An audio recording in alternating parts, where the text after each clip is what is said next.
What's up, Eagle fam? It's your dude, Cool Eagle. Man, I was looking at the division, man, and honestly, just to keep it short and sweet, because I don't like rambling on too much, man. I just don't see much competition, man.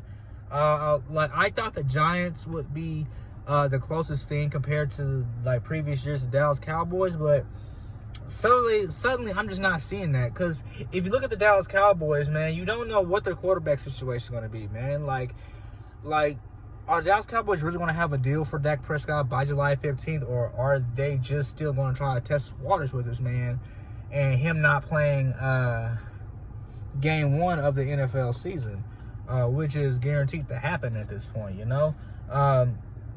So it's like you got Andy Dalton, and to be a playoff team, the Cowboys have to have a quarterback that has to throw for 3,500 yards.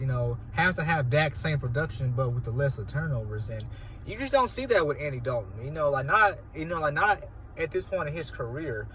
Not saying he's old, but it's like, what more can you expect out of Andy Dalton at this point in his career? Like, the man has never thrown for 4,000 yards. He's never thrown for 30 plus touchdowns in a season.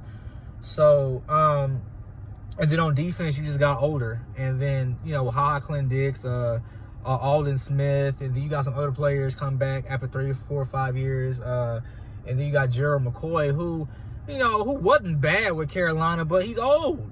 He's old. And you expect him to keep up with, some of the best O-linemen, the Dallas is going to have to play against in this upcoming season, which I will go over in a later video. So you just don't see much, even if they do sign, Jamal Adams, man, it won't make too much of a difference, because you still don't have an able, supporting cast of cornerbacks that can help him out. At least the Jets had somebody that can help out Jamal Adams, man, but the Cowboys typically just don't have nobody.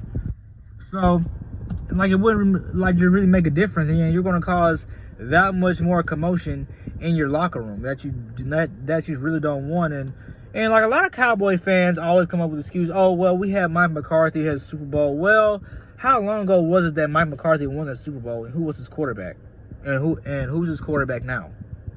You know what I'm saying? And it's kind of abysmal to really talk about Mike McCarthy, because the best talent he had on offense had to do with hold on, I got some on my lip, man. The fuck is that?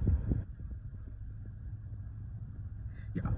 You know what I'm saying? So it's just you don't you don't really know what to expect out of a lesser talent like Dak Prescott or Andy Dalton. And then according to the scheme in Mike McCarthy's offense, he has no diversity at all. So how are you gonna spread the ball around to Michael Gallup, Amari Dillon, who just gave $100 million, Zeke Elliott, who just gave $50 million? You know what I'm saying? How are you going to spread that ball around? Now, a lot of Cowboy fans would say, well, Randall Cobb would have had 1,000 yards at that position if he didn't have so many drops. Well, CeeDee Lamb is not Randall Cobb. Not his first year anyway.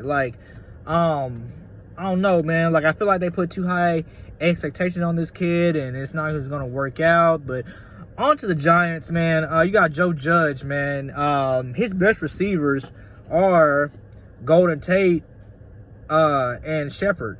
And that 5th round pick, they got Darius Slayton, but I don't see that working out too well, because teams now have film on him.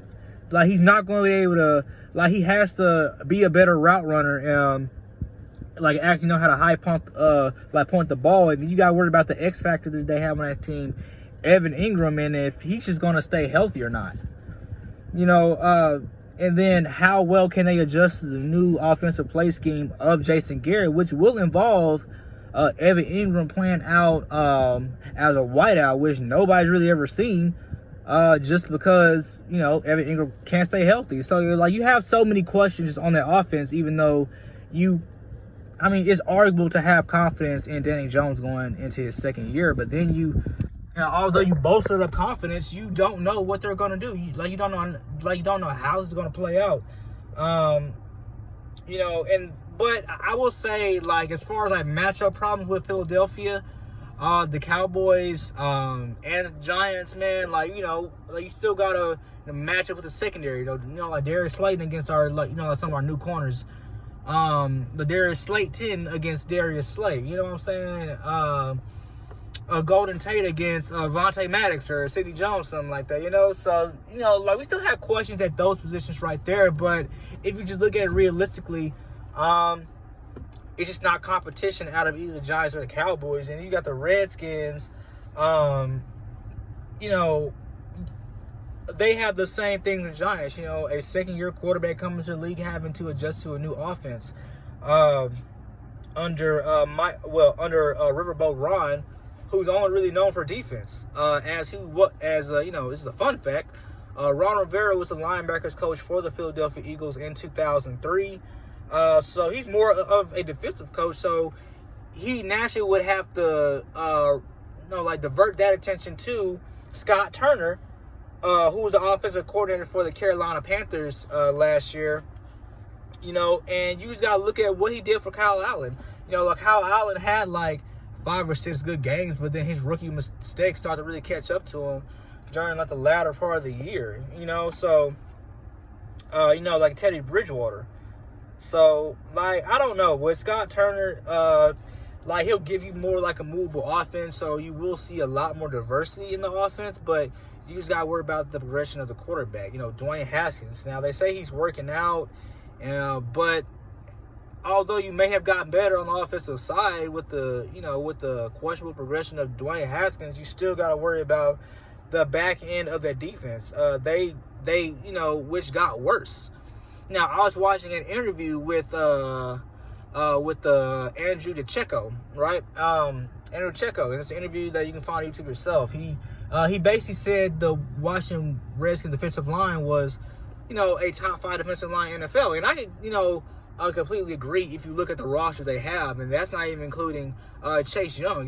They can get after the quarterback. So their front 4 or 5, are pretty stout, but you got to worry about the back end because, even if you did have Josh Norman, who I don't know if they resign or not, you still got to worry about, teams throwing over the top, the play action and all that. You still got to worry about that back end, which they got worse at. So, but as far as the Philadelphia Eagles, it's just, obviously we have our questions, but are they really questions worthy enough to say we're not contenders? To say that we're not a high chance to win the NFC East. So, just let me know what you think.